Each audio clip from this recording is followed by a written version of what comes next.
미국의 유명한 작가 루스 베네딕트라는 사람이 저서 중에 국화와 칼이라는 그러한 명 베스트셀러 서적이 있습니다. 1940년대에 그때부터 이제 이 책을 출간하기 시작했는데 지금까지 꾸준한 그 베스트셀러 자리를 지키고 있다는 것입니다. 그 내용은 여러분들도 아시는 분들이 많겠지만 그 국화와 칼이라는 것은, 국화는 일본을 상징하는 이제 일본의 국화입니다. 그리고 칼은 또 일본의 또 사무라이를 상징하죠. 그래서 그 일본의 이중성, 그러니까 이제 혼네와 다테마에라고 해가지고 일본 사람들이 갖고 있는 그러한 그 성향에 대해서 아주 자세하고 적나라하게 그렇게 나와 있습니다. 그런데 지금 이 루스 베네딕트라는 이 작가는 어떻게 지금 그 묘사를 하고 있느냐면은, 그 일본 사람들은 보통 그 사람들의 이 상식선에서 그 이해하기가 좀 어려운 그러한 민족들이다. 그렇게 정의를 내리고 있습니다. 그래서 겉으로 보기에 온유한 것 같지만 아주 사악하고, 겸손한 것 같지만 아주 무례하고, 또 부드러운 것 같지만 아주 거칠고, 그래서 이런 이중성에 대해서 이제 국화와 그리고 칼이라는 그런 양면적인 그러한 그 표현으로 이제 이 책을 저술했다는 것입니다. 자, 그래서 이제 지금 일본 사람들을 우리가 이제 그 대할 때에 그 일본이 왜 지금 우리나라에 대해서 그러한 아주 그 악감정을 가지고 있고, 또 그렇게 사죄하지 않는지, 그런 것들에 대해서 우리는 굉장히 울분을 하고, 그것에 대해서 아주 흥분을 하고, 아직까지도 그 점에 대해서 어떻게 보면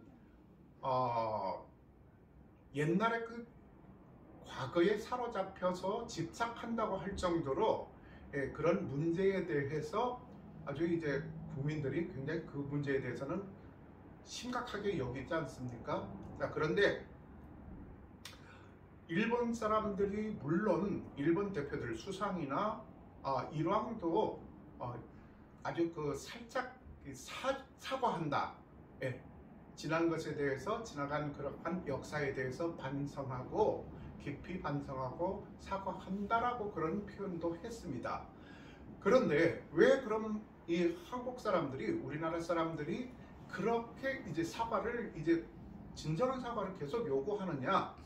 그것은 그 사람들이 예를 들면 사과를 했다고 하더라도 꼭 그 후에 어떤 모습을 보이느냐 하면, 그 독도 문제를 거론해서, 독도는 일본 땅인데 원래 그 한국 사람들이 거기를 이제 무단 점령을 해서 지금 그렇게 이제 그 독도를 자기네가 빼앗긴 그러한 상황이다라는 그런 말을 흐린다든가, 그리고 또 그 강제징용이라든가, 그리고 위안부에 대해서는 그러한 역사적인 사실이 없다라고 그렇게 얘기를 한다는 것입니다.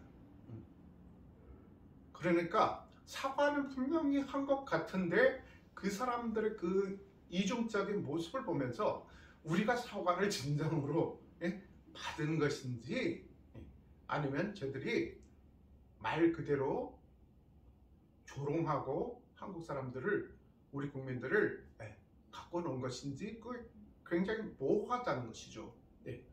그래서 이제 그런 부분들을 이제 계속 갖고 있고, 그런 문제들이 계속 이어지다 보니까 지금까지 계속 이 문제가 계속 해결이 되지 않고, 아직까지도 사과는커녕 그 적반하장식으로 뻔뻔함으로 그렇게 나오는 그들의 모습에 염증을 느낀다는 것입니다.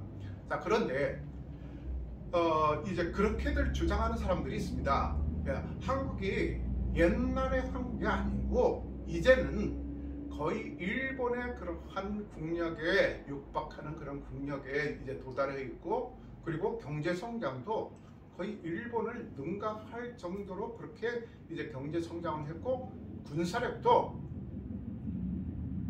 작년까지만 하더라도 통계를 보면은 이제 우리나라가 뭐 군사력이 세계 6위고 일본이 5위였는데 이제는 그거 바뀌었어요. 그래서 우리나라가 5위고 일본이 6위다. 그러니까 군사적으로도 오히려 거의 능가하는 그런 수준에 와 있는데, 근데 그러면 굳이 뭐 그 사람들한테 이 사과를 받고 그렇게 할 필요가 있느냐? 국가적으로는 물론 그렇죠. 그래서 이제 어떻게 보면 지난번에도 제가 말씀을 드렸듯이 불행하게도 우리나라는 그 이웃과의 관계가 너무너무 이렇게 이제 좀 그 얽히고 설킨 그러한 관계로 그렇게 이제 지금 역사가 흘러가고 있다는 것입니다. 자, 그런데 당연히 우리가 더 번영을 하려면 가까운 나라하고 같이 이제 상부상조하고 서로 도우면서 평화롭게 지내는 것, 그것이 당연히 그건 국익에 도움이 되는 것이고, 그걸 모르는 대한민국 사람들은 거의 없을 것입니다. 그래서 옛날에 그 세계 2차 대전이 끝났을 때에 미국은 이 서유럽을 다시 서유럽이 재건하는데 아주 그 천문학적인 그러한 그 재정을 투자하면서 그리고 도왔습니다.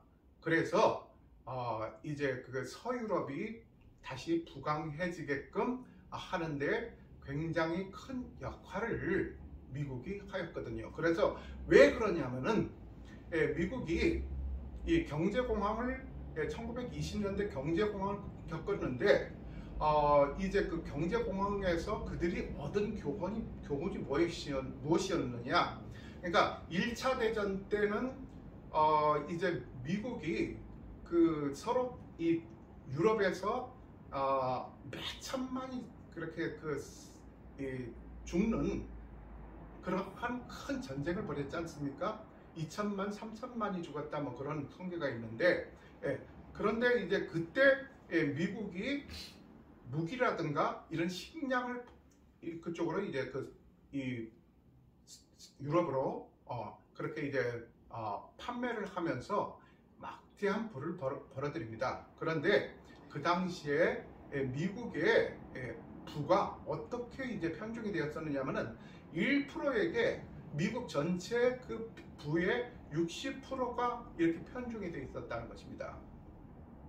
그러다 보니까 양극화가 심해진 것이죠. 그런데 전쟁 축소가 끝나고 그래서 이제 미국의 그런 자본이 이렇게 원활하게 들어오지 않지 않습니까? 그러다 보니까 갑자기 경기가 어려워져 버리는 거예요. 그래서 극소수의 그렇게 그 인원한테 그 부가 쏠리다 보니까 그 극소수의 사람들이 휘청거리니까 미국 전체가 불황이 돼 버린 것이죠. 그래서 그런 것을 겪었기 때문에 이웃과 이렇게 공동으로 이렇게 다 잘 살아야 우리 국익에도 도움이 되는 거라는 것은 그것을 이제 터득한 거예요. 그리고 2차 대전 때는 서유럽과 미국이 이렇게 같이 연합군으로 같은 동료로 전쟁을 치렀지 않습니까? 그렇게 나치에 대항했지 않습니까? 일본하고. 자, 그래서 이제 그 폐허가 된 그 유럽이 서유럽이 그 재건되고, 그리고 이 서유럽이 부강해야 미국도 자기네가 생산하는 그러한 물자라든가 그러한 이 쌀이라든가 식량이라든가 이런 것들을 이제 그 돈이 있기 때문에 많이 수입을 해줄 수 있기 때문에 미국 경제에 커다란 도움이 될 것이다 라는 그런 결론이죠.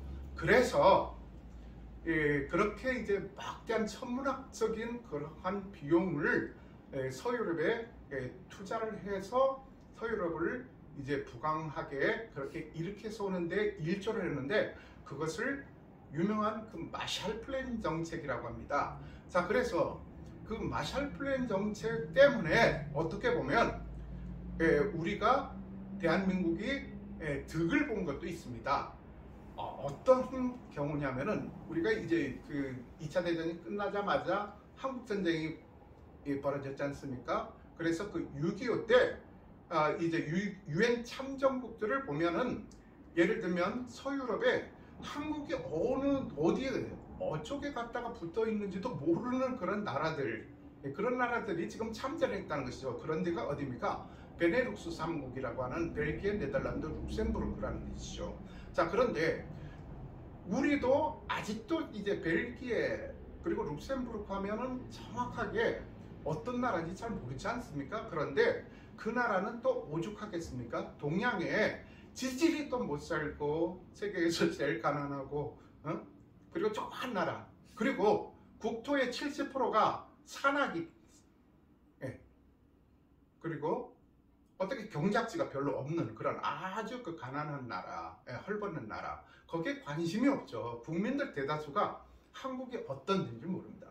그런데 이제 그런 나라들이, 그리고 스웨덴이라든가 노르웨이도 마찬가지입니다. 거기는 중립국이기 때문에 전투병력을 파견을 못했지만, 아무튼 아까 말씀드린 대로 벨기에라든가 네덜란드라든가 룩셈부르크 이런 나라들까지도 한국전에 참전을 했다는 것입니다. 물론 미국이 영국이나 캐나다, 뉴질랜드, 호주 이런 데는 영연방 국가니까 미국하고 뭐 거의 호용호시하는 나라 아닙니까? 그러니까 이제 그런 나라들은 자동으로 같이 이렇게 참전을 했다고 하더라도 이제 그 아까 말씀드린 그런 나라들은 베네룩스 3국이라는 나라들은 어떻게 보면 우리하고 좀 생소한 나라인데 와서 도와줬다는 것이다. 그것은 무엇이냐면은 바로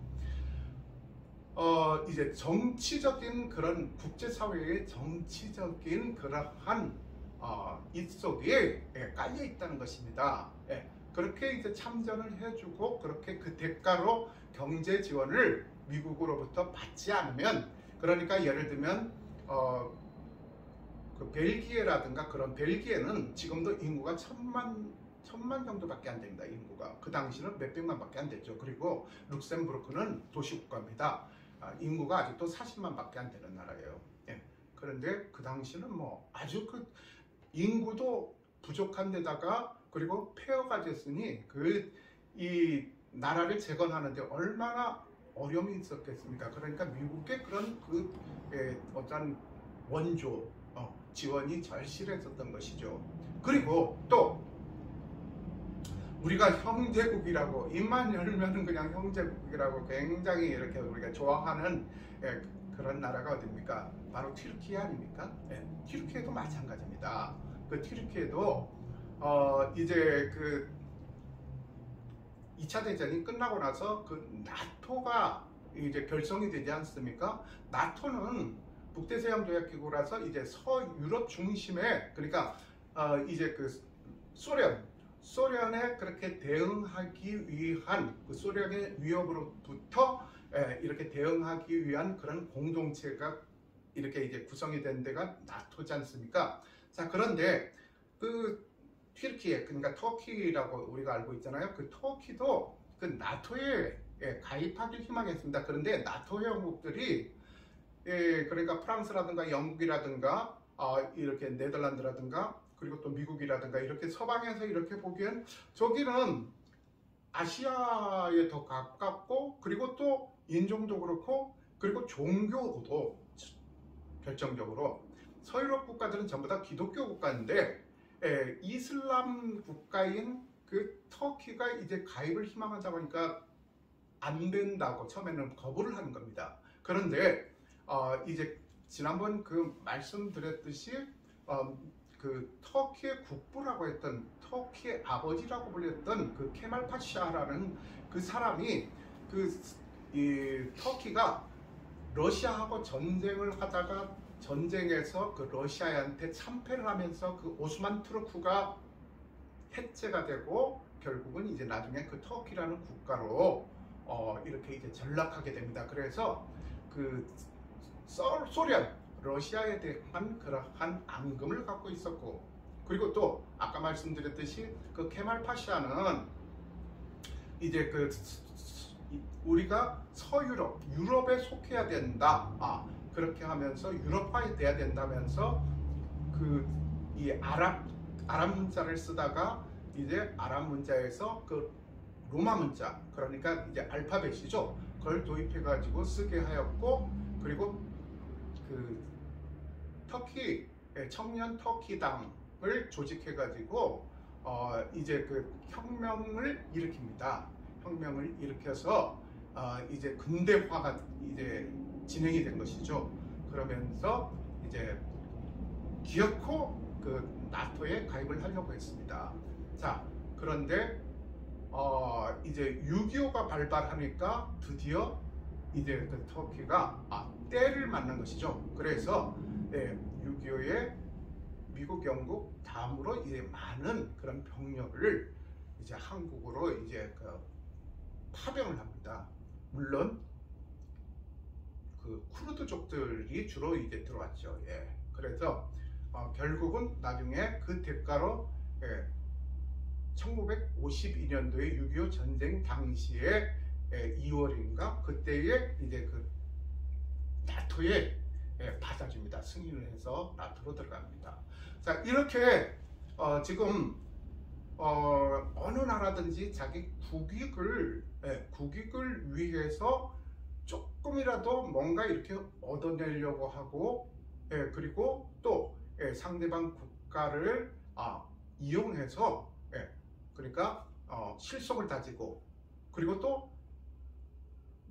공동 이익이 이렇게 이제 그 같이 이렇게 이루어져야 될 부분에 대해서는 같이 이제 협조도 하고 협력도 하고, 그게 이제 국제관계가 아니겠습니까? 자, 그래서 미국도 그렇습니다.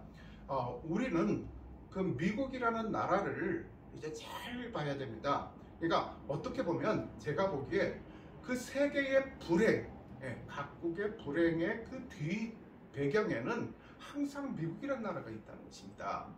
저는 그 반미파도 아니고 반일파도 아니고 그렇다고 해가지고 반중파라든가 뭐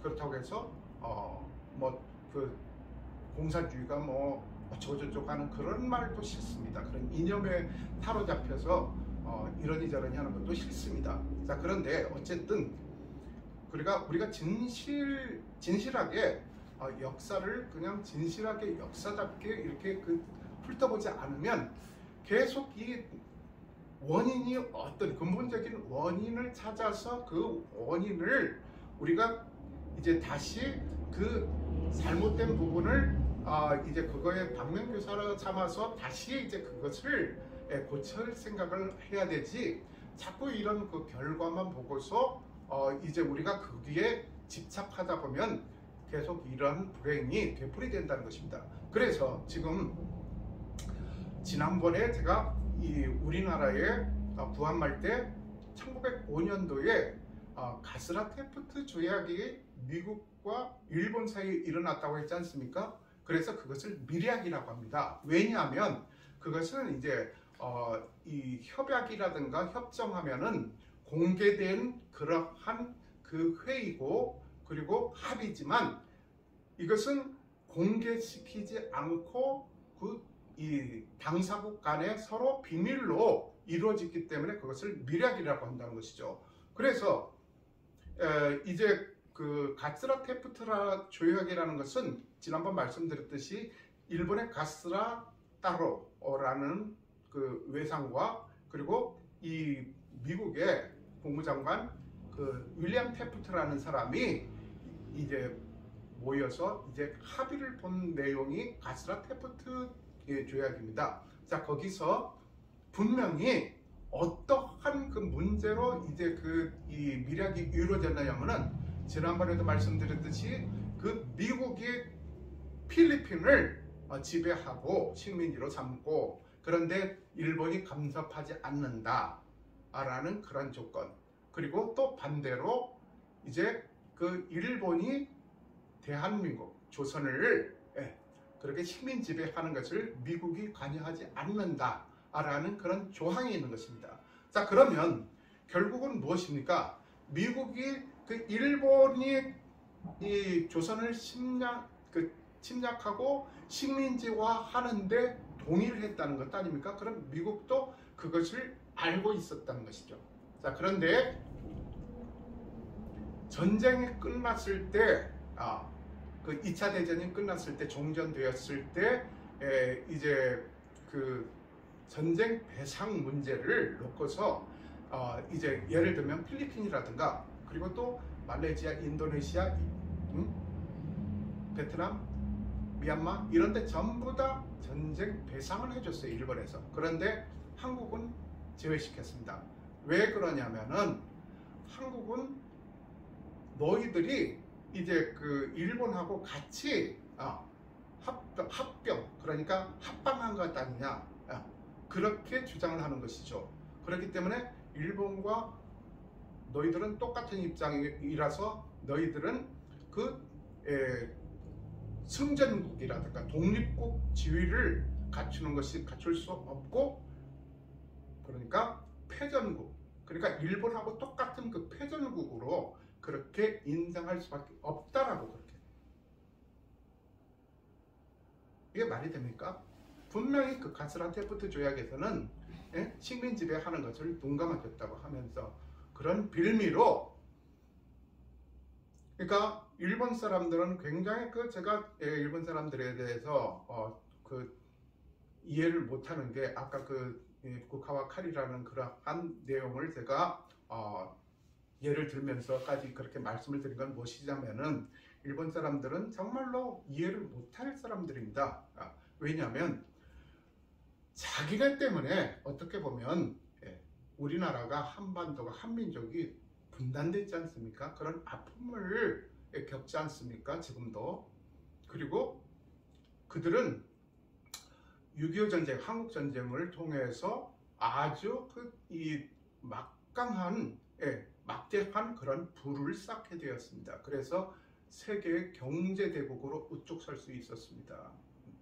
그런데도 한국을 저주하고, 지금도 일본 이 신주쿠에 가면은, 도쿄 신주쿠 그 공원에, 그 우에노 공원이죠. 그쪽 앞에 가면 지금도 일본 사람들이, 물론 구구파 일부라고 하지만, 매일, 그러니까 끊임없이 몇십 년 동안 그 메가폰 들고 뭐라고 하냐면, 이 조선놈들 다 일본에서 나가라, 이 조선놈들을 잡아 죽여라, 이런 식으로 그냥 계속 떠들어댑니다.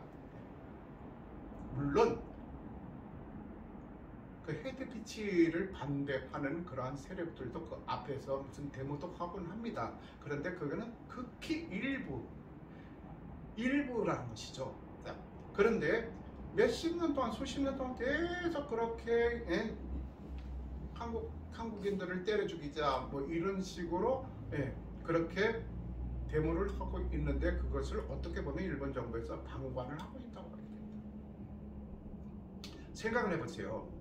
독일에서 예를 들면 프랑스 놈들을 그렇게, 이제 그 독일이 프랑스를 한번 그냥 지배를 했었지 않습니까? 2차 대전 때 나치가. 자, 그런데 프랑스 놈들을 때려 죽이자, 그런 식으로 계속 그런 집회가 계속 열리고 있다고 생각해 보세요. 그럼 어떻게 되겠습니까?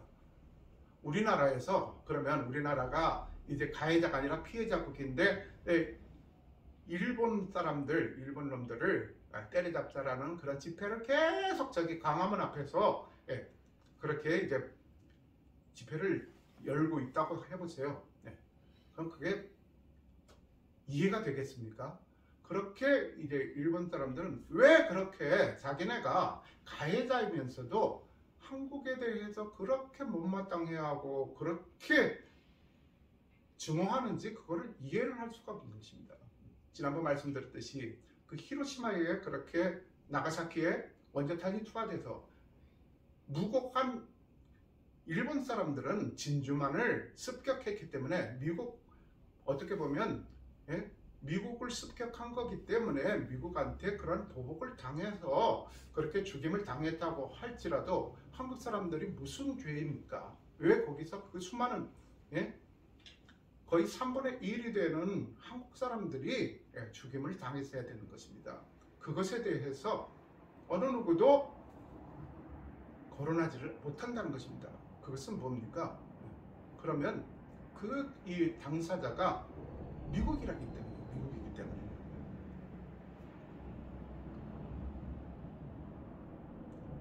그래서 독일은 그렇게 이제 그 전쟁을 2차 대전의 원흉이라고 해서 전범국이라고 해서 그렇게 반으로 이렇게 분할이 되는데, 일본은 그렇게 반으로 분할된 것이 아니라 엉뚱하게도 이렇게 힘없고 약한 조선을 이렇게 반으로 분단을 시켜놓으니까 지금 그 문제의 근원이 거기서부터 시작이 된다는 것입니다. 계속. 그리고 또 지난번 말씀드렸듯이 이제 그 메가더가 포고문을 이제 이 메가더가 한국으로 이렇게 이제 들어와서 그 포고문을 이제 발표를 하는데, 뭐라고 포고문을 발표하느냐면은 해방됐을 때요. 미 군정이 이제 다스렸지 않습니까? 자, 그런데 어떤 포고문을 여느냐면은 지금 전에 일제 치하에 근무하던 그러한 순사들 그리고 공무원들 전부 다 복귀해라. 다 복권시켜 주겠다 해가지고 전부 다 이제 돌아오게끔 했습니다. 그러니까 해방됐을 때까지만 해도 이제 그 친일파들이 벌벌 떨면서 이제는 우린 꼼짝없이 죽게 생겼구나 해가지고 일본 앞잡이니까, 그래서 이제 그 식구들 데리고 야반도주를 해서 뒷산으로 가서 숨어서 그렇게 생활하고 며칠 동안 그렇게 생활하고 막 그랬었다는 것입니다. 자, 그런데 이렇게 소식을 들어보니까 그 친일파를 청산하는 게 아니라 보니까 메가더 포고문이 발표되었는데 그냥 다 원상복귀 시켜주겠다는, 그대로 일제 치하에서 그렇게 하던 그러한 것을 그대로 이제 누리게끔 해주겠다는 거예요.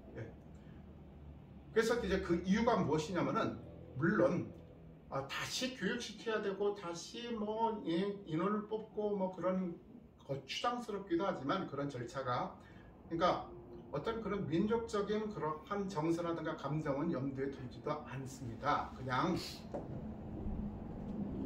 간단하게 그들을 이제 복귀시키면 그냥 행정이 돌아가고 어떻게 그 치안 유지가 되고 돌아간다는 것이죠. 그리고 또 한 가지 이유가 있습니다. 그 미국 사람들이 그렇게 유독 그렇게 눈에 가시처럼 여기는 게 무엇입니까? 바로 러시아, 소련 공산주의지 않습니까? 그래서 그 공산당들 색출하게 하는 데는 지금 이 친일파만은 이 사람들이 없다는 것이에요. 친일파만 한 그러한 존재들이 없다는 것이죠. 그래서 어떻게 보면 그러한 혐오심, 각자의 그런 어떤 이념이라든가 이런 것들을 교묘하게 이용해서 자기네 어떤 그러한 이속을 이거 챙기고 실속을 챙기고 그렇게 했다는 것입니다. 그러면서 결국은 무엇입니까? 제주도에 이 조선 남로당, 그러니까 그 당시는 해방이 되고 나서는 이렇게 딱 이제 나라가 두 개로 분할된 것이 아니라 그냥 그 세력이, 그러니까 위에는 소련이 비호하는 세력이고 밑에는 미국이 비호하는 세력이 이렇게 같이 이렇게 공존하게 되어 있었다는 것이죠. 그래서 다른 나라가 아니라 한 민족, 한 국가인데 거기서 두 개의 이념이 존재한다는 것이죠. 그런데 미국에서는 어떠한 조치를 취했느냐면은 이제 남한만이라도 남한만이라도 이제 선거를 치르자 해가지고 1947년 5월 12일 날 이제 총선을 치르자 그렇게 했습니다. 그러니까 그 반대를 거기에다가 결사 반대를 한 데가 어디냐면 바로 제주도입니다. 왜 그러면 그 총선을 그렇게 결사 반대했느냐면은 총선이라는 것은 무엇입니까? 말 그대로 총선입니다. 총선을 치르게 되면 거기서 이제 그 국회의원이라든가 이러한 이 위정자들을 이제 선출하는 것 아닙니까? 그렇게 되면 결국은 그것은 무엇이냐면은 단독 정부를 수립한다는 것이에요. 결국은 단독 정부가 수립된다는 것은 이 남한이라는 나라가 생긴다는 것이죠. 대한민국이라는 나라에서 이제는 남한이라는 나라로 해방의 기쁨도 잠시고 이제 분단의 길로 들어선다는 것이죠. 그것을 결사반대한 데가 제주도입니다. 그래서 이제 아까 말씀드렸듯이 이제 친일파들이 이 복권이 되고 나서 이제 어떤 일에 그 주력을 했느냐면은 이 공산당들 때려잡는 데 주력을 했다는 것입니다. 그러니까 아까 말씀드렸듯이 이 어떤 그 당시는 국경이라든가 뭐 휴전선 이런 개념이 아니라 그냥 38도 이 위도상에서 이렇게 선을 그어놓고 위쪽은 러시아가 그리고 밑에는 미국이 해서 이렇게 이제 서로 그 정부가 이렇게 수립이 돼서 그러니까 어떤 그 국가의 그런 정부가 아니라 그 정권이 수립이 된 것이죠. 정권이. 자, 그런데 결국은 이제 그러한 그 여파로 인해서 이 남쪽에 있었던 그러한 남노당을 이렇게 색출해내고 그들을 이제 전부 다 살육하는데 혈안이 되었습니다. 그렇게 돼서 그 이제 여수 그쪽에 순천 그쪽에 아주 이제 심했지 않습니까? 그래서 거기서 350명의 그 당원들이 어디로 도망가냐면은 제주로 도망가는 거예요. 그러니까 이제 미국에서는 제주도를 이제 그 총선도 반대하는 데다가 자기네가 이렇게 이제 딱 남한을 이렇게 분할을 해서 나라를 세우고 통치를 하고 싶은데 이 제주도가 굉장히 눈에 가시였던 것이거든요. 그런데 350명의 공산주의자들이 남노당원들이 제주도로 이렇게 피신을 하니까 그 제주도 전체를 붉은 섬이라고 선포를 해버린 거예요. 붉은 섬. 그러니까 쉽게 말해서 빨갱이 섬으로 그렇게 몰아버린 것이죠. 그래서 이 서북 청년단들 그리고 응원경찰들 그런 사람들을 이렇게 이제 제주도로 이제 파견을 보냅니다. 그러니까 서북 청년단들은 여러분들 아시다시피 북한에서 김일성이가 정권을 잡으면서 이 종교라는 것은 아편과 같은 것이다 해가지고 그냥 싹 종교 말살 정책을 펼치지 않습니까? 그래서 기독교를 아주 그냥 박해를 하고 기독교를 이제 교회 문을 닫게 만들어 버립니다. 그리고 또 이제 평등하게 자기네 말로는 평등하게 이렇게 분배해야 된다라는 그런 개념이죠. 그래서 이 지주들 특히 일제 치하에서 일본의 하수인 노릇하면서 이렇게 일본에 빌붙어서 그렇게 부를 축적한 그런 지주들을 아주 처형하고 또 그들에게서 이제 재산을 막 몰수를 했습니다. 그러니까 거기서 피해를 입은 이 지주들이 또 남한으로 월남을 많이 했지 않습니까? 자, 그래서 그들이 갖고 있는 이 증오심, 공산주의자들에 대한 증오심, 북한에 대한 증오심을 교묘하게 이용을 해서 이제 그들을 이제 제주도로 파견 나가게 합니다. 그러니까 마치 사냥개 마냥 사냥개 부리듯 그들을 풀어가지고 제주도민들을 이제 학살하기 시작합니다. 그러니까 어느 날 그냥 하루아침에 졸지에 빨갱이 그런 오명을 뒤집어 쓰고 제주도 사람들이, 선량한 사람들이, 아무런 연관이 없는 사람들이, 그 이데올로기가 뭔지도 모르고 빨갱이가 뭔지도 모르는 그러한 사람들이 많은 그 고통을 받으면서 또 거기서 또 학살당했다는 것입니다. 심지어는 평범한 어머니예요. 예. 집에서 물질하고 그리고 밥 해주고 가정을 이렇게 이제 꾸려나가는 평범한 어머니예요. 어머니가 어느 날 빨갱이로 오명을 쓰는 경우가 있었습니다. 어떤 경우였느냐? 이제 그 제주도에 이제 먹을 게 없고 그 당시에 굉장히 혼란스럽고 막 그러니까 이제 해녀들이 제주도를 벗어나서 육지로 가고 싶은 거예요. 그리고 또 제주도 사람들은 이렇게 이제 그 섬에 갇혀서 살았었기 때문에 육지에 대한 그 막연한 그런 동경 같은 게 있습니다. 그런데 막상 육지에 가면 적응을 잘 못하죠, 물론. 예. 자, 그런데 아무튼 그 육지로 가고자 하는 그런 사람들이 그런 해녀들이 넘쳐났다는 것입니다. 그래서 그 마을에서 이제 그 육지로 갈 사람들, 희망하는 사람들 이렇게 그 신청을 받아요. 신청을 받고 이름 쓰고 거기다가 지장을 찍으라고 다 찍었어요. 그러면 육지로 가는구나 해가지고 아무 생각 없이 다 지장을 찍었어요. 그런데 그게 뭐였냐면은 그 마을에 그 이제 서북 청년단들이라든가 이런 사람들이 경찰서, 그러니까 제주 출신 경찰들이라든가 그리고 제주 출신 그런 공무원들을, 관공서에 그런 일하는 사람들을 전부 다 이렇게 나가게 해서 육지에서 온 사람들로 교체를 했습니다. 그래서 그 서북 청년단들이 거기에 앞장섰는데, 그리고 이제 거기다가 아까 말씀드린 대로 신청서를 받아서 이제 찍은 거예요. 그런데 그게 전부 다 나중에 보니까 그 상부에 뭐라고 올렸냐면은 이놈들 전부 다 이제 빨갱이라는 것을 자백한 사람들 명단이라고 해가지고 지장까지 다 확인 절차 다 치는 그렇게 들어갔습니다 해가지고 그걸 아주 빼도 박도 못하는 것 아닙니까? 그래서 갑자기 어느 날 갑자기 빨갱이로 올린 거예요. 그래서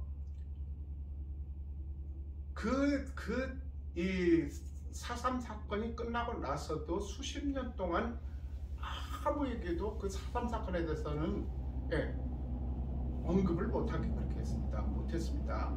그렇게 하면 잡아갔거든요. 그래서 모진 고문을 당하고 병신돼서 나오고 그리고 정신 이상자가 돼서 고문을 못 지켜가지고 자 그렇게 침묵의 세월이 흘렀다는 것입니다. 자 그런데 이제 젊은 사람들은 거의 내 또래 이하부터는 이제 그 4.3 사건에 대해서 잘 모르는 거예요. 그런데 나중에 그 4.3 사건 이야기가 흘러나오면서 그 진상들이 조금씩 드러나면서 어느 날 어떤 청년이 자기 어머니가 그 빨갱이에 가담했다는 것이 이제 드러난 거예요.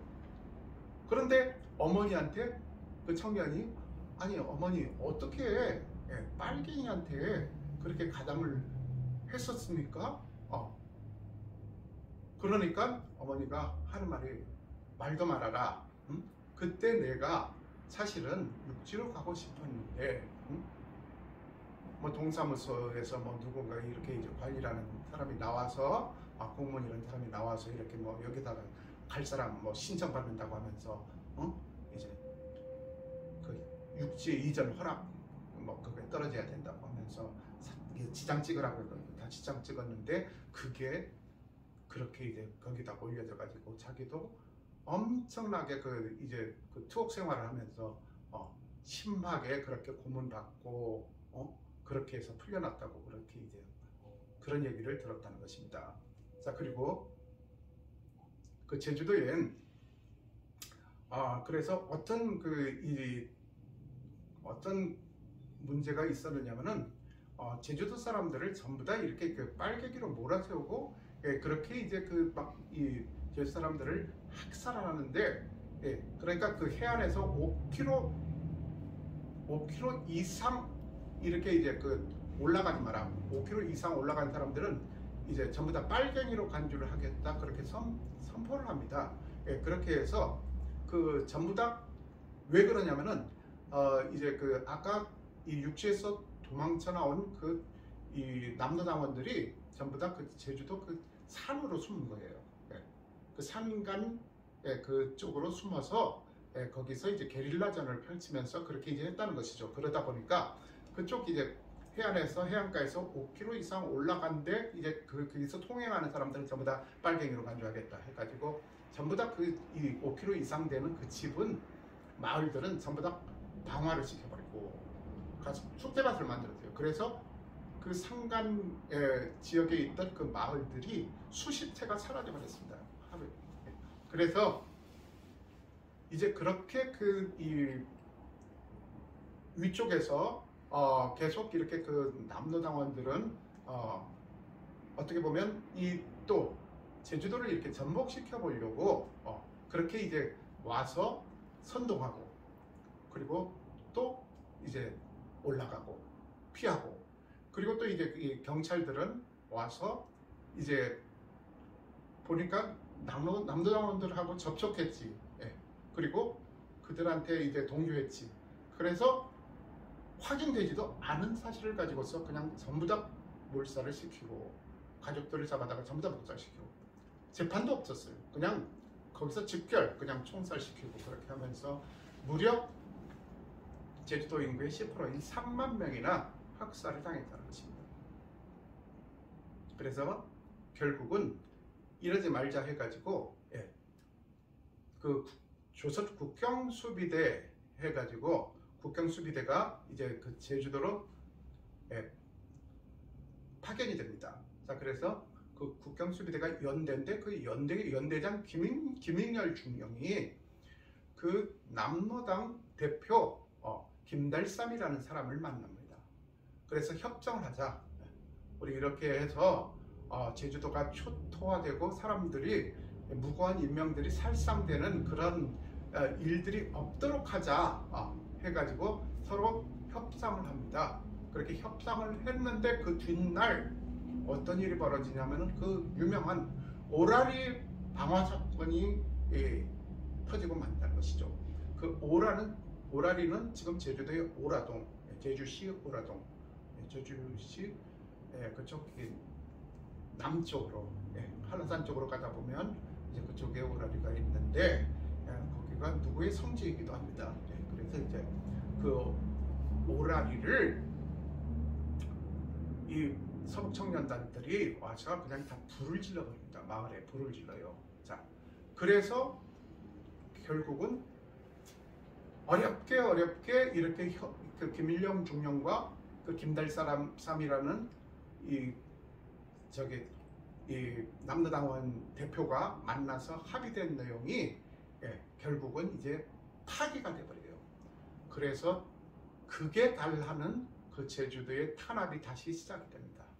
그래서 결국은 1948년 5월 12일 날 이제 총선이 이제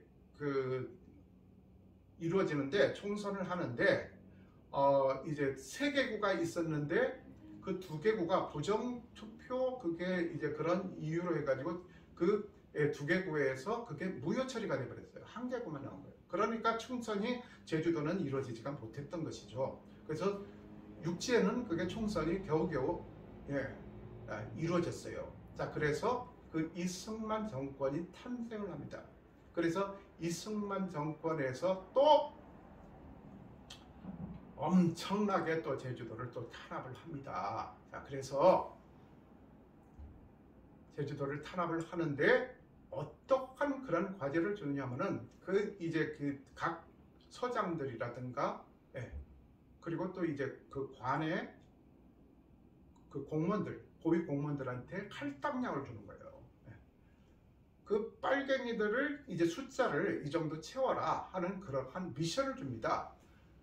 그러다 보니까 아까 말씀드렸듯이 그런 허위로 그렇게 이제 선량한 그런 해녀들 그 지장 찍은 것까지 그렇게 이제 그 허위로 이 사람들 전부 다 빨갱입니다 해서 이렇게 올리면서 자기 어떤 이 남들의 그 생명을 담보로 해서 자기는 입신양명하는 그런 어처구니 없는 상황이 벌어지고, 왜 그러면 그 이승만 정권에서 그렇게 이제 그런 할당량을 주고 그렇게 목표치를 세웠느냐면은, 그렇게 이제 제주도민을 많이 학살할수록 미국에서 보기에는, 미국 입장에서는 그게 충성스러운 사람이라고 인정을 받는 것이에요. 그래서 그러면 이제 이승만 정부에게 더 우리가 지원을 해주겠다, 경제적으로 물질적으로 더 지원을 해주겠다 라고 그렇게 약속이 돼 있던 것입니다. 그러니까 경제적으로 좀 지원을 받으려고 그 제주도민들을 그렇게 학살했다는 것은 어떻게 보면 굉장히 슬프고 우리 역사에 다시 일어나지 말아야 될 그런 처참한 비극 그 이상도 이하도 아닌 것입니다. 자, 그래서 그 제주도민들이, 특히 남자들이 어떤 생각을 했냐면, 왜 우리가 빨갱이 대접을 받아야 되느냐, 난 빨갱이가 아니다 라고 그렇게 주장을 하면서, 그때 이제 다시 6.25가 터지지 않습니까? 그래서 한국전이 터졌을 때 그 제주도 사람 그 청년들이 이제 다들 일어나서 어떻게 이 6.25 때 어떤 그런 행동을 하느냐면은 전부 다 나는 그 대한민국의 떳떳한 자랑스러운 대한민국 국민이라는 것을 증명해 보이기 위해서 나는 해병대, 대한민국 해병대로, 귀신 잡는 해병대로 지원을 하겠다 해가지고 3기에 해병대 3기 모집에 무려 1600여 명이 모였습니다. 4기에 1200여 명이 모였고요. 그래서 왜 그러냐면은, 그 당시에 왜 해병대로 또 많이 들어갔느냐면은, 그 해병대를 제주도로 또 파견시킵니다. 해병대가 가서 제주도 가서 사람들 건 진압해라, 폭도들 진압해라 해가지고 해병대를 파견시킵니다. 그런데 그래서 지금도 제주도에 그 제주시에 해역사라고 있어요. 해병대 사령부죠. 자, 그래서 그 해병대 사령관이 거기에 딱 이제 정착을 해서 보니까 다 빨갱이로 몰아서 저렇게 무고한 사람들을 다 죽인다는 게 그건 말도 안 되거든요. 그래서 그 해병대에서는 이제 오히려 그 대민 지원 사업을 더 전개를 하고, 그리고 또 그 제주도민들을 도와주고, 그리고 그 해병대 사령관이 본인이 직접 그 마을의 어르신들한테 어머님, 아버님 그렇게 호칭을 써가면서 그들을 아주 우대해 줍니다. 그래서 제주도 그 청년들이 내가 당당한 이 대한민국 국민임을 내가 증명해 보이겠다 해가지고 해병대로 그렇게 지원을 했습니다. 그래서 우리가 잘 아는 그 인천 상륙작전에 제주 해병의 그 공이 너무나 지대했다는 것입니다. 아주 혁혁한 공을 세웠습니다. 그래서 생각을 해보세요. 그 조그만 데서 해병대원들이 조그만 섬에서 인구가 그 당시에 한 20몇만, 30만도 안 되는 그런 한 조그만 섬에서 1600명이 한 기에 지원을 하고, 또 그 다음에 기수에서는 1240명 정도가 지원을 하고, 그렇게 해서 많은 사람들이, 그러니까 지금도 이제 그 마을에 가보면은요, 군필자들 보면 거의 다 해병대 출신들이에요. 귀신 잡는 해병대 해가지고. 그래서 그 해병대에서 보니까 제주도 출신들이 학벌도 되게 높아요. 그래서 영어도 잘했어요. 그러니까 미군하고 같이 그 상륙 작전을 하는데 미군하고 이 커뮤니케이션이 되는 거예요. 의사소통이. 그래서 제주 해병들, 그리고 용감하죠.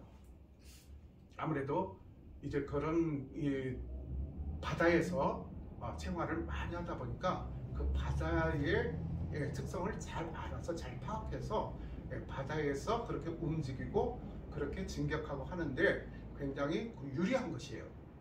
그러면서 이제 이 제주도민들이 제주도 그 해병대가 또 어떤 그러한 이 공을 세웠느냐면은 이제 옛날에는 이 무전을 하잖아요. 무전을 하면은 그게 이제 아날로그 방식 주파수가 아날로그 방식이랑 모르스 부호라서 이제 상대방이 이렇게 이제 가까운 데 와가지고 도청하면 그게 다 이제 잡히는 거예요. 그래서 그 모르스 부호로 그렇게 하더라도 암호 해독해가지고 다 분석해내는 거예요. 그래서 정보를 다 입수를 해서 이놈들이 이쪽으로 이제 가고 있구나, 저쪽으로 진출하고 있구나 하는 걸 다 하는 거예요. 그런데 제주도 해병들이 어떠한 기질을 발휘했느냐면 사투리로 무전을 보내버리는 거예요. 그러니까 제주도 사투리와 육지 사투리는 육지말은 전혀 다르지 않습니까? 이 갓나이를 이것도 뭐라고 하는 거니? 하면서 이 혼동이 오는 거예요, 이 사람들이. 예를 들면 제주도에서는 왜 그러세요? 그거를 무사마신이라고 그러거든요. 그리고 제기제기 도르멍 혼자 이쪽으로 와봅소. 그렇게 하는 그건 뭐냐면은 빨리빨리 뛰어서 이쪽으로 빨리 오세요. 그런 것들 예를 들면 그런 이 무전 내용을 감청을 하더라도 아까 말씀드렸듯이 얘네들이 혼란이 오는 거예요. 무슨 말을 하는 거예요. 그렇게 하면서 제주도민들이 그리고 제주도 해병대원들이 인천으로 상륙작전을 하는데 앞장서서 가장 선봉에 서서 용감하게 이제 진격을 해서 서울을 수복하잖아요. 서울을 수복하는데 그 중앙청에 그 3명이서 태극기를 개항하는데 그 중에 한 사람이 제주도 사람 해병대원 양병수라는 해병대원이었습니다. 자, 이렇게 제주도 사람들이 아주 어떠한 그런 정치적인 이념적인 그러한 문제로 인해서 자기도 모르는 사이에 그렇게 무고한 생명들이 많이 죽어갔다는 것입니다. 그래서 지금도 젊은 어머니가 아기를 이렇게 안고 이렇게 웅크린 그런 동상이 그 제주도 사삼공원에 있습니다. 그것이 뭐냐면은 경찰들이 발포를 했어요. 폭도들로 몰아서 폭도들로 간주해서 구경 나온 그런 이 시민들, 도민들한테까지 그냥 발포를 한 거예요. 그러니까 젊은 애기 엄마가 애를 갖고 이렇게 왔다가 구경 무슨 사람들 막 몰려 있으니까 이렇게 구경하다가 막 발포를 하거든요. 그러니까 도망가야 되잖아요. 애기 안으니까 빨리 뛰어가지도 못하죠. 근데 뒤에서 총을 쏘는 거예요. 그러니까 애기는 살려야 되겠고 어머니가 부둥켜 안고 이렇게 구부린 채로 목숨을 잃습니다. 그래서 그거를 그대로 그게 동상으로 세워놨습니다. 지난번 말씀드렸듯이 350명이 남도당원이 제주도로 그렇게 피신을 했다고 해서 제주도를 그렇게 쑥밭으로 만들고 제주도민을 전체로 그렇게 빨갱이로 간주를 한다는 것은 그건 말이 안 됩니다. 지난번 말씀드렸듯이 예를 들면 그럼 울친, 삼척 그쪽에 공비가 나와서 출몰을 했었지 않습니까? 옛날에. 그러면 울친, 삼척 쪽으로 공비가 침투했다고 해가지고 그 울친이나 삼척시 시민들 전부 다 죽여야 되는 것입니까? 빨갱이로 몰고? 그건 말이 안 되는 것입니다. 좀 이성을 가지고서 좀 그 문제를 우리가 좀 냉정하게 분석을 하고 그리고 역사적인 근거를 가지고서 왜 그런 문제가 생겼고 그 원인이 근본적인 원인이 어디에 있는지 좀 우리가 살펴봐야 되는 것입니다.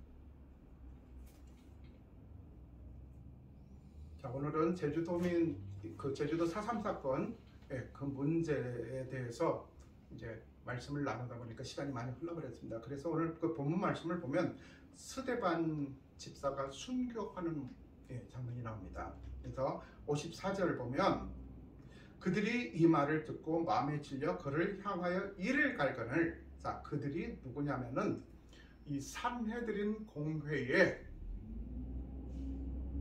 그 그 대제사장, 제사장들, 그리고 장로들을 말합니다. 그리고 또 여기에 지금 지금 6장의 그쪽에 보면은 지금 알렉산드리아, 구레네, 그리고 이제 소아시아 이쪽에서 몰려든 이 사람들을 향해서 지금 스데반 집사가 설교를 합니다. 하나님의 말씀을 전해요. 자, 그런데 이 스데반은 어떠한 그 인물이냐면은 지금 그 헬라파 유대인이에요. 그러니까 유대인이면서 그러니까 헬라 지역에서 출생을 했다는 것이죠. 그래서 그 스데반이라는 이름도 스테판, 그러니까 헬라식 이름이에요. 그리스식. 그래서 이 헬라파 유대인이라 지금 이 교포 유대인들, 그러니까 아까 말씀드렸듯이 북아프리카라든가 소아시아라든가 그리고 그 헬라 지역, 그쪽에서 온 사람들, 그 사람들이 이제 그 헬라어를 사용을 하는데, 그러니까 그 스데반이 지금 그 헬라파 유대인이라 헬라어로 유창하게 설교를 할 수 있었겠죠. 그래서 그것도 어떻게 보면 참 하나님의 은혜고 섭리 아니겠습니까? 그래서 그들에게 복음에 대해서, 그리스도에 대해서, 부활에 대해서 설명을 합니다. 그래서 이제 그 문제에 대해서 이제 그 교포 유대인들이 그거를 듣고서 그러냐 해서 그걸 그냥 수긍하는 것이 아니라 이들은 그 유대교의 어떻게 보면 골수분자 같은 사람들이에요. 그러다 보니까 이 유대교 골수분자인 이 교포 유대인들이랑 지금 산헤드린 공회원들하고 같이 합작해서 지금 괘씸죄로 걸려서 지금 침상 모독죄로 지금 이단으로 그렇게 몰려서 지금 위기에 처해 있는 그런 상황이라는 것입니다. 그리고 지금 이 교포 유대인들이 그 헬라어를 사용할 줄 아면서 그 당시 이제 국제 공용어가 헬라어였지 않습니까? 그래서 이 지금 헬라어를 사용하는 그러한 사람이면서 또 로마 시민권자들이에요.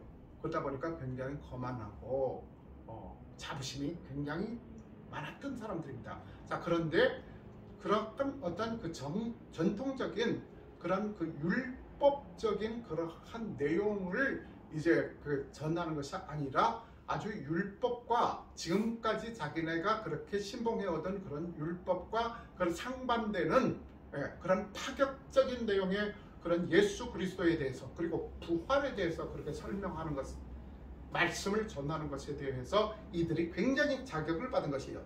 그래서 54절에 보면 그들이 이 말을 듣고 마음에 질려 그를 향하여 이를 갈거는, 뿌득뿌득 이를 갈거는, 저것을 어떻게 저것을 처단을 해야 될까. 그래서 스데반이 성령 충만하여 하늘을 우러러 주목하여 하나님의 영광과 및 예수께서 하나님 우편에 서신 것을 보고, 그러니까 성령이 충만하다 보니까 두려운 게 있겠습니까? 그래서 그 진리를, 그리고 복음의 진리를 전파하는데 아주 담대하고 과감해 줄 수밖에 없었던 것입니다. 그래서 56절 말하되 보라 하늘이 열리고 인자가 하나님 우편에 서신 것을 보노라. 그들이 큰 소리를 지르며 귀를 막고 일제히 그에게 달려들어 귀를 막았다는 거죠. 귀를 막고.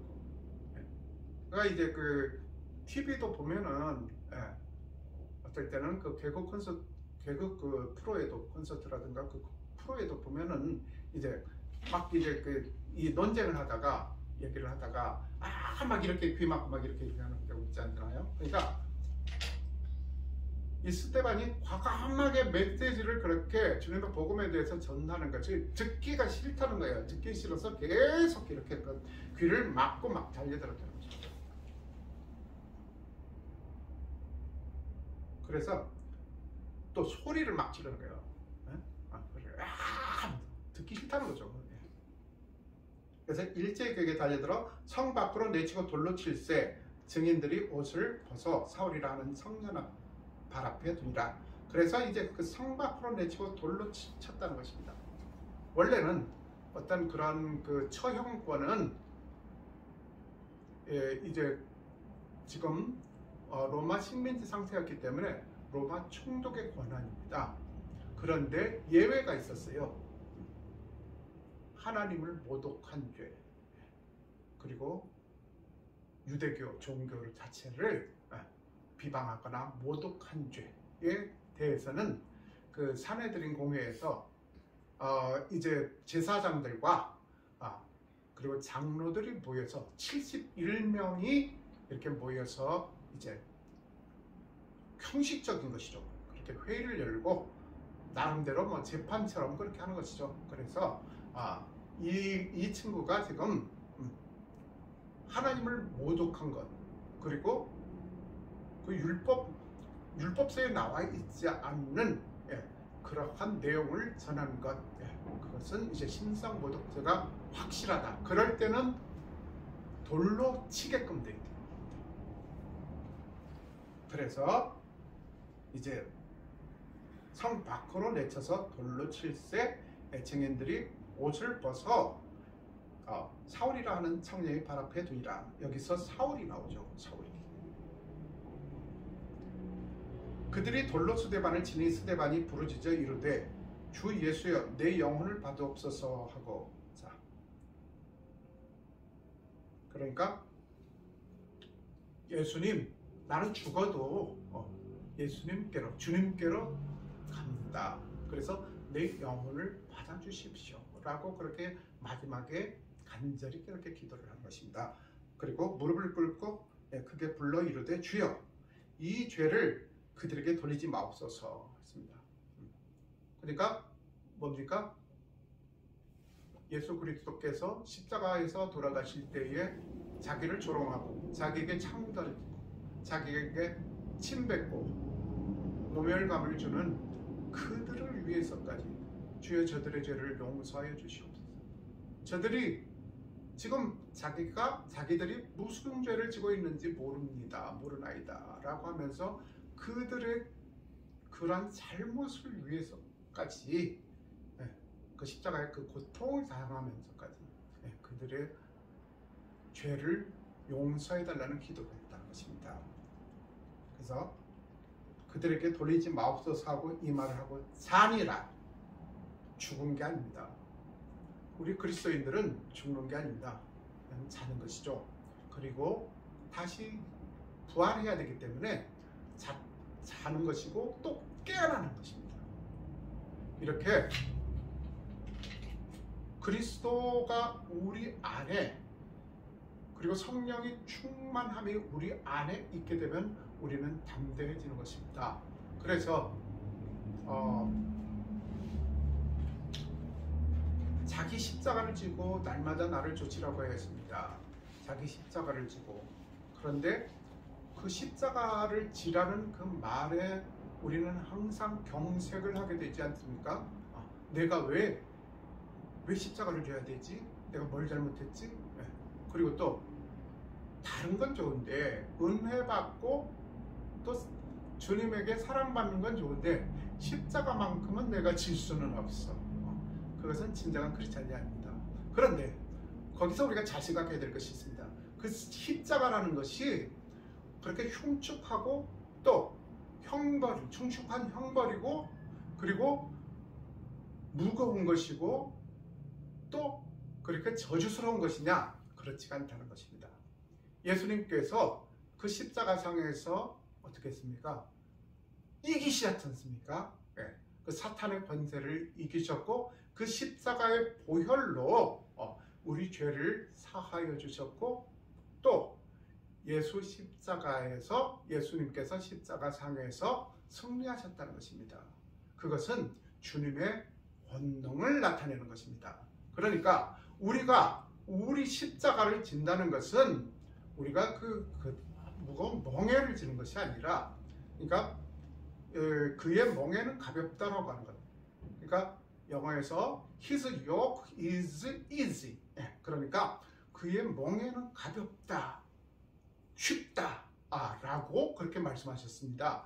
그래서 결코 우리에게 어떤 그런 그 부담감을 주시기 위해서 십자가를 지라는 것이 아니라 우리가 십자가를 예수 십자가를 짐으로 말미암아서 그러니까 주님께서 십자가를 지셨으니 우리는 제자된 삶을 말로는 제자된 삶을 살겠노라 하면서 십자가만큼은 거부한다면 그것은 위선적인 크리스찬이 되는 것입니다. 그래서 주님께서 이제 십자가를 지셨기 때문에 우리도 십자가를 지는 것은 당연한 것이고 아까 말씀드렸듯이 그 십자가라는 것은 고통이고 그리고 형벌이고 흉측한 것이 아니라 주님의 그 권능이 주님의 그 승리하심이 우리 가운데 항상 거한다는 것입니다. 그래서 우리는 그 십자가의 권능으로 모든 것을 이길 수 있고 그리고 또 우리는 그 십자가로 인해서 우리는 진정한 자유함을 얻을 수 있다는 것입니다. 이러한 십자가의 의미를 우리가 사순절 동안 잘 생각해보고 깊이 묵상하며 기꺼이 주님의 십자가를 우리도 지고 날마다 주님을 따라가는 복된 여러분들의 삶이 되기를 주님의 이름으로 축복합니다.